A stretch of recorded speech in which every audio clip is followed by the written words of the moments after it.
A fertilidade da terra depende da rocha que a originou e também da presença de inúmeros seres vivos que agem química, física e biologicamente na terra. Alguns desses indivíduos são microscópicos, como os fungos, por exemplo, e outros são bem maiores, como é o caso da minhoca. Quimicamente, eles agem quando da decomposição da matéria orgânica e produção de humus, ocorrendo a liberação de minerais essenciais às plantas. Fisicamente, eles agem revolvendo a terra, aumentando a aeração e infiltração de água. E biologicamente, eles agem quando fazem parte da cadeia alimentar. Mas existem outros seres que são prejudiciais às plantas, que são chamados de pragas e doenças. As pragas são constituídas por indivíduos grandes, visíveis a olho nu, como as minhocas, os caracóis, lesmas, formigas, carrapatos, borboletas, lagartas e tantos outros.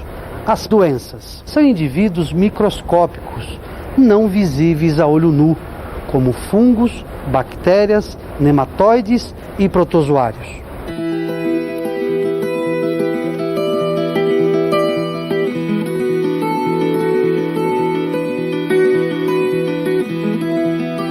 Mas é possível, com alguns procedimentos, diminuir e até evitar esses ataques.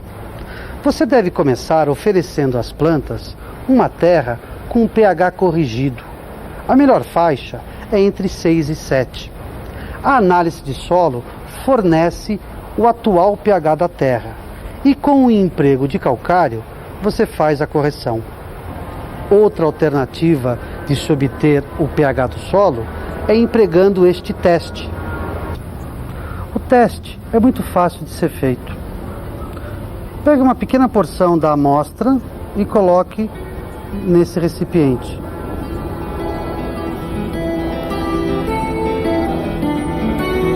Adicione 8 gotas do reagente.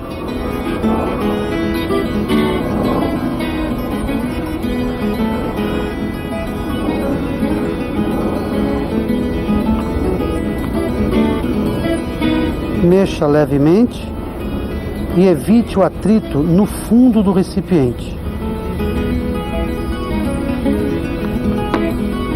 Aguarde 3 minutos e vamos conferir a cor da reação com a cor da tabela, porque o resultado é por colorimetria.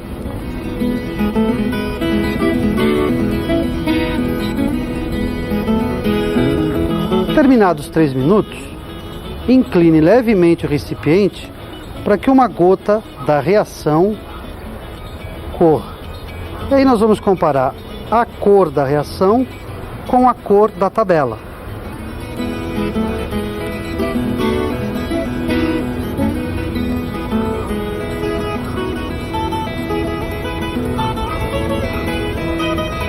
De acordo com a tabela, a cor que mais se aproxima é a que acusa pH 7, que é o pH ideal para a nossa terra.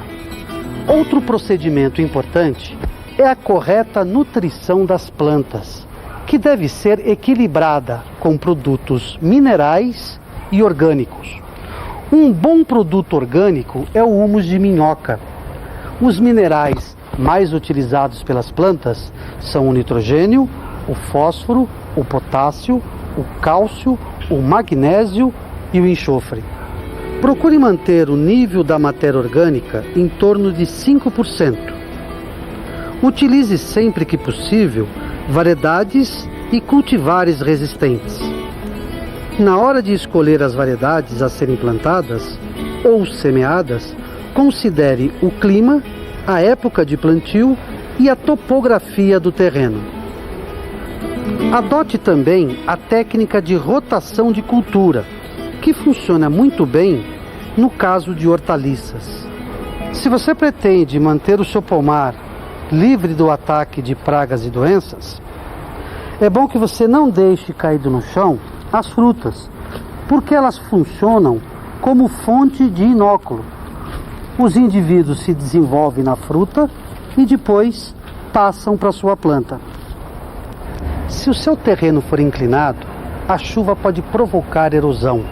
Para evitar isso, faça plantio em nível, terraceamento, adubação verde e cobertura morta. Introduza a técnica do plantio de plantas companheiras. Essas plantas têm a função de ajudar a planta que você pretende cultivar. Eu vou dar 2 exemplos. Plante manjerona na horta. Ela ajuda a prevenir o ataque de pragas em tomateiros.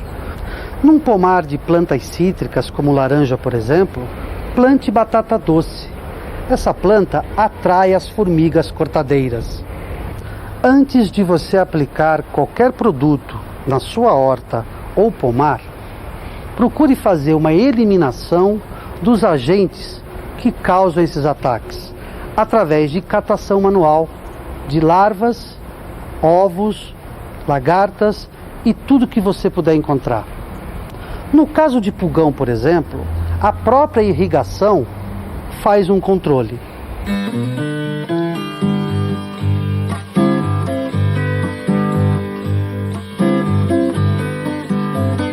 Quando necessário, adote o controle curativo, que é aquele que a gente faz depois do aparecimento do problema.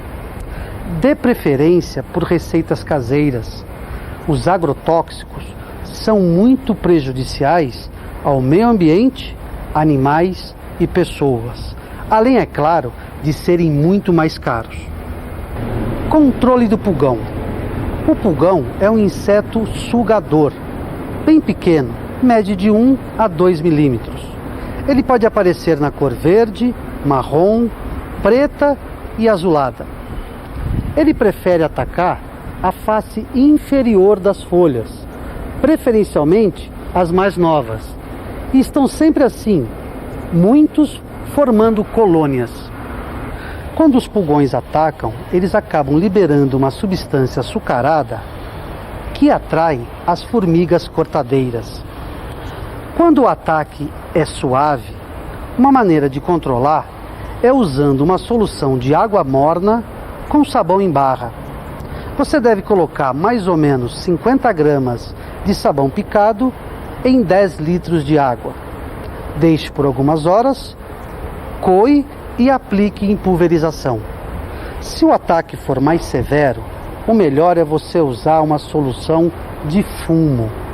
A receita é a seguinte: em 20 litros de água, pique 20 centímetros de fumo de corda e deixe descansando por 24 horas.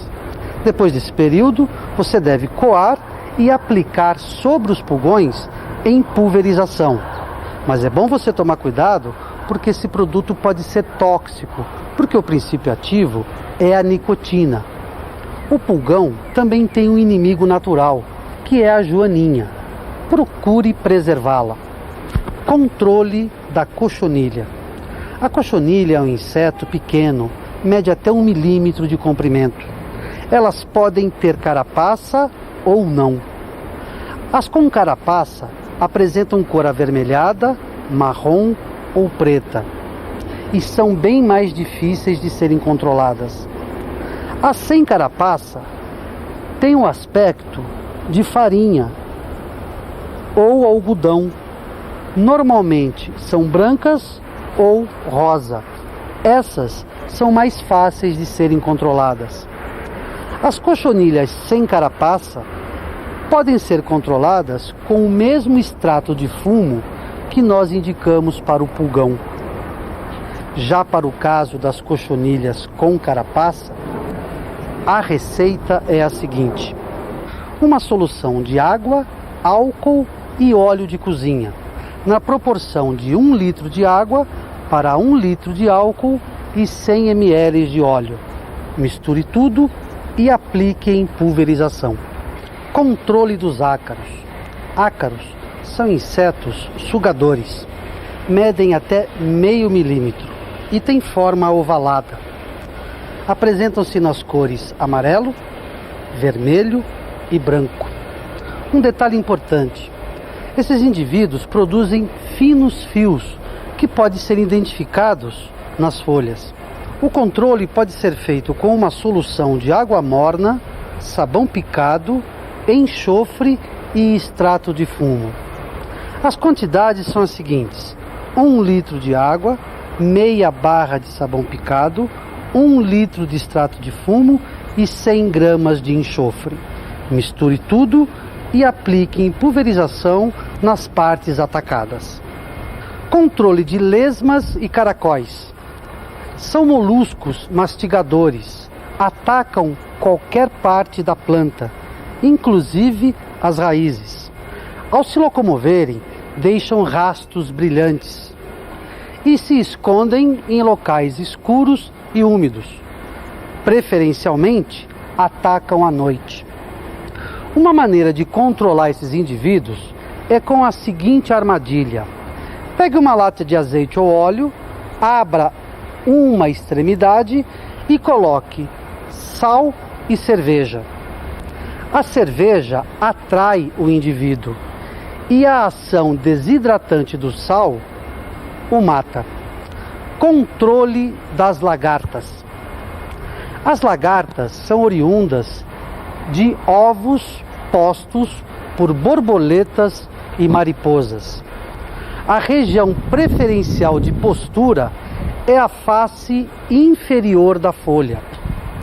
Ao eclodirem, esses ovos dão origem às lagartas, que comem toda a parte aérea das plantas, ramos, folhas e galhos. A maneira de controlar esse indivíduo é com a eliminação dos ovos. Já existe um produto que se chama dipel, que é biológico. Na verdade, é um fungo que ataca a lagarta. Esse produto não é tóxico. O que nós recomendamos é que em nenhuma hipótese se utilize veneno em hortas e pomares caseiros. Vamos preservar para continuar.